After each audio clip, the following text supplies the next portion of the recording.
ओम श्री परमात्मने नमः।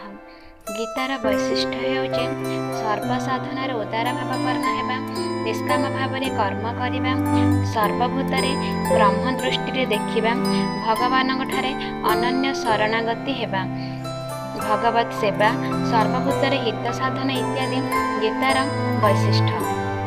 पुनः गीता धर्मर शेष कथा और सर्वबृहत्तम उपदेश श्री भगवान ठारे अनन्य शरणागति द्वारा भगवत जीवन लाभ।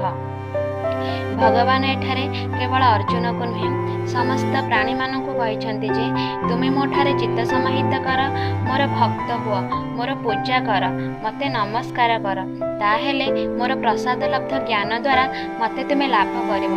तुमको ए सत्य मो प्रतिज्ञा करी कहूची, कारण तुमे मोर अत्यंत प्रिय। आज आमे श्रीमद् भागवत गीतार अर्जुन विषाद योगर 37 एवं 38 श्लोक विषय जानिबा।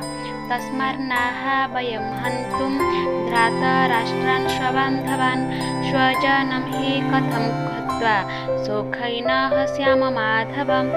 यद्योपेत्यो न पश्यन्ति लोभोपहत चेतसः कुलक्षयकृतं दोषो मित्रदोषे च पातकम्।